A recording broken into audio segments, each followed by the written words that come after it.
So today I had a revelation just in my own personal life that I haven't moved forward as much as I would like to with my business and with in my personal life in terms of moving out of my parents' house environment. And I realized that I was subconsciously waiting on someone or something to rescue me. And so I had this whole like breakthrough moment of like understanding of like, oh, this is why I haven't been taking my dreams as seriously as I would like to, as seriously enough to like move forward on them more. And that's not to say that I haven't my hair itches. It's not to say that I haven't moved forward on them at all. Because I have, but I've also like hit a ceiling that is very obvious to me every time that I hit that ceiling. That I am hitting an emotional subconscious ceiling, and so I've been wondering, like, what the heck is going on? Why do I keep hitting this ceiling? And having that realization of like, oh, I'm giving away my power by putting myself into victim position subconsciously by waiting for someone to rescue me. That's why I'm not like going all in on these things that I say that I want, because a part of me is still one trying to protect myself from the things that I say that I want, subconsciously protecting myself from the things that I am consciously saying that I want, and two, a part of me is still like subconsciously thinking that I don't, that it's not safe to put effort into that because someone else will do it for me. No one else is going to do it for me. Thank you for the 222 in the recording time. No one else is going to do it for me. No one else is coming to save me. And also simultaneously, like, I've always had a, maybe not always, but I've frequently had a resistance to that phrase of like, no one, my hair itches on my shoulder. I frequently had resistance to that phrase of like, no one is coming to save you, to that sentiment, because there have been so many times in my life where my friends or even just random people have healed me, have helped me, have, dare I say, saved me without even realizing it. And there were definitely moments that I needed to be seen or, again, dare I say, saved by someone else in order to be able to get past my own mental emotional mess. Also, quick pause. Visual description. I'm wearing a tank top. You can see shoulder tattoos, facial hair, mellow colored buff on my head, gray couch, white wall behind me. So, it's one of those of where having dreams and going after those dreams requires effort. It requires action, aligned action that actually move the needle forward. And like it's like a dance. Like so many other things, it's a dance between two things. It's a thing of where we need to take care of ourselves. We need to honor ourselves. You need to honor yourself. And also, we need other people. Thank you for the 444 in the recording time. We also need other people. And when I was talking about the no one is coming to save me, but people have saved me. Hi, Banana. When I was talking about that, the thing that popped into my head was, how do I, content warning for not wanting to be here in the past. Like, I'm fine, I'm stable, I'm good. But in the past, the thing that popped into my mind, and it's 7:17, thank you for that. The thing that popped into my mind when I was talking about the no one is coming to save me, but people have also saved me, is the time when it was raining and when I lived in an area with some bridges. You can fill in the blanks of that with previous context given. That I was in the process of getting dressed.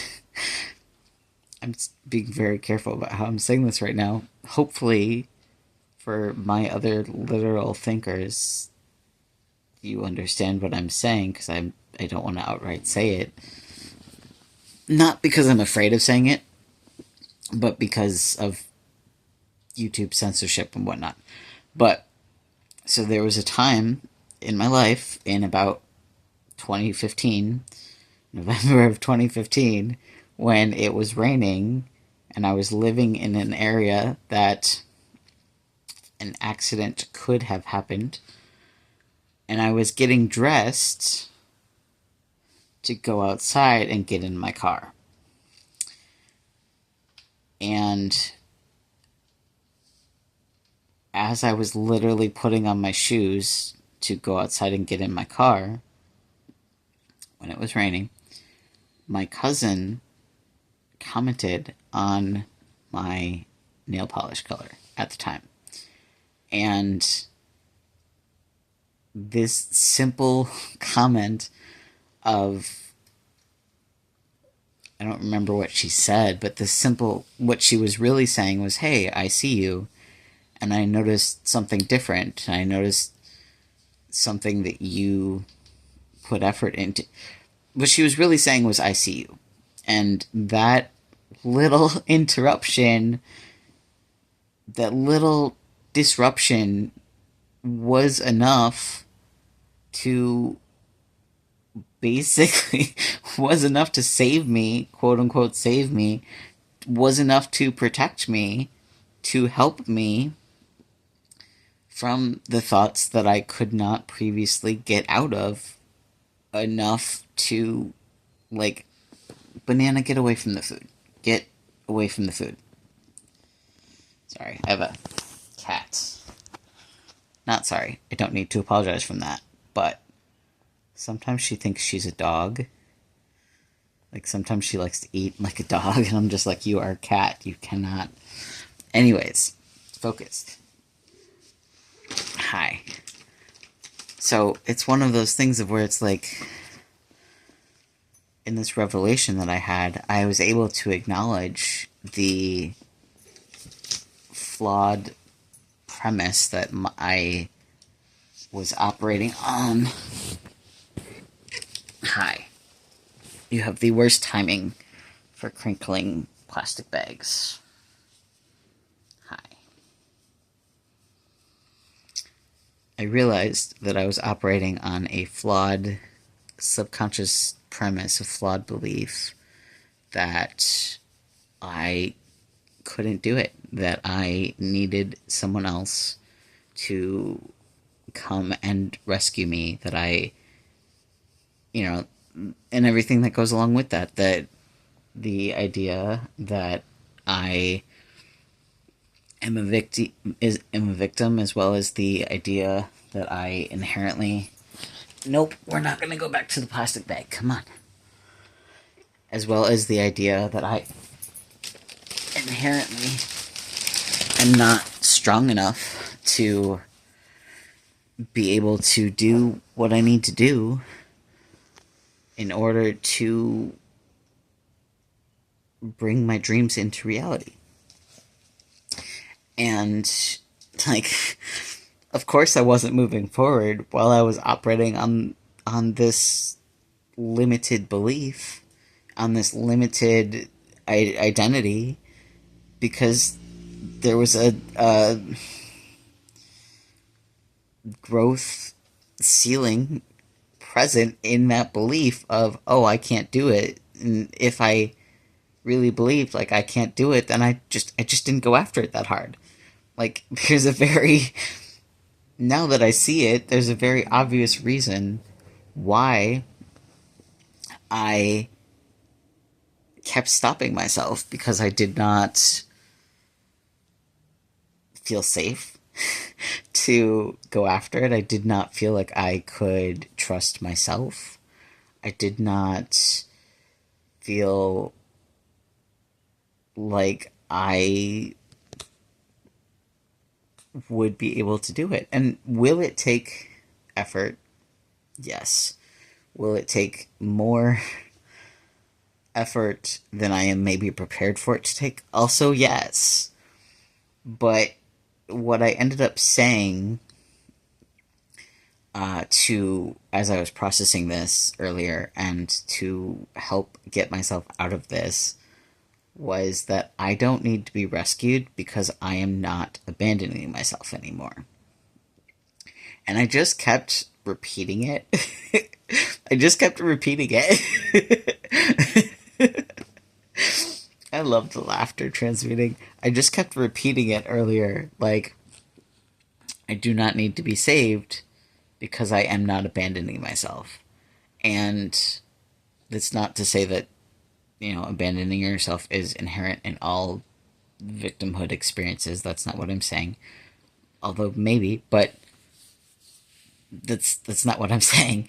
But for me personally, I was abandoning myself by allowing myself to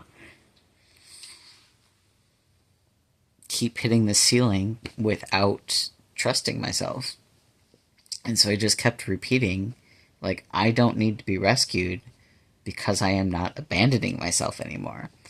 And as I was saying it, I felt like tingles in my spine and like throughout my entire body that got more intense the more that I said it, which makes me think about something that Carolyn Elliott says in Existential Kink, that the truth is sensational, meaning that when we say something that is true for us in our bodies, we can feel it in a way, physically. And so for me to be saying, this, I don't need to be rescued because I am not abandoning myself,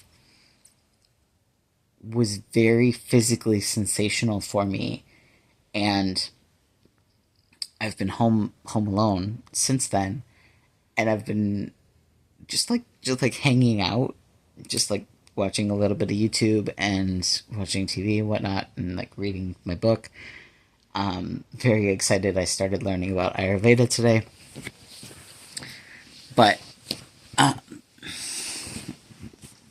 just been hanging out, and like I feel like my voice is much louder and much less restrained than it was before that moment.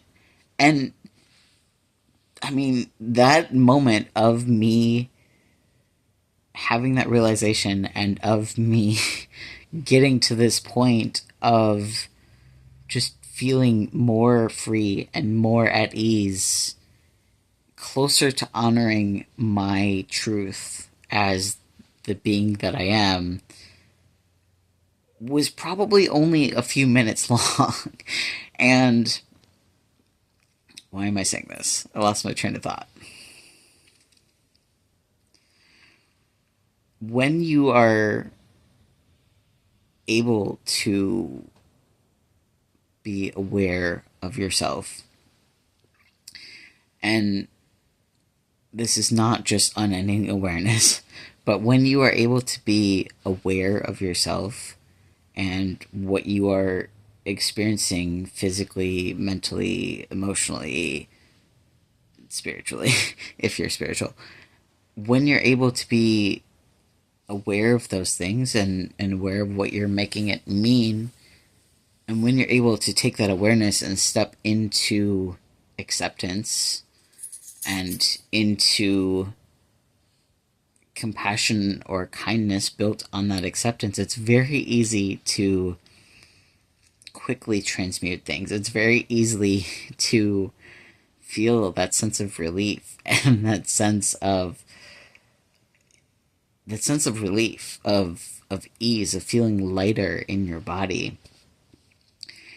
And if you would like to learn more about, oh, this part feels weird. No, banana. I am still practicing getting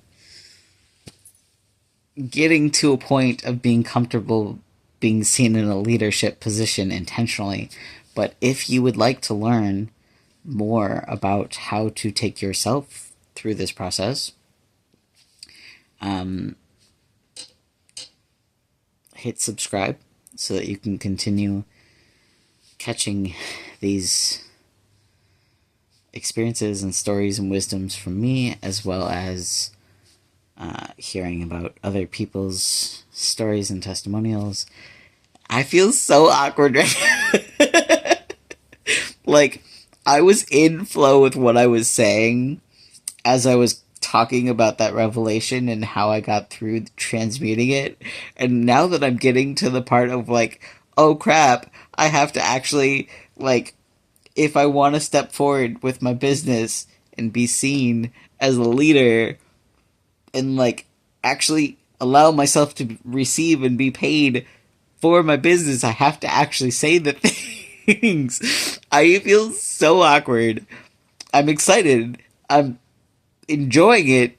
It will get easier. It will get easier and also feel genuine, because that is absolutely a real possibility for me to be a leader, for me to speak my truth and my wisdom and receive mutual energy exchange for it in a way that feels mutually beneficial. That is absolutely a real possibility for me and also for you, if that's what you want. And I feel so awkward. Oh my gosh.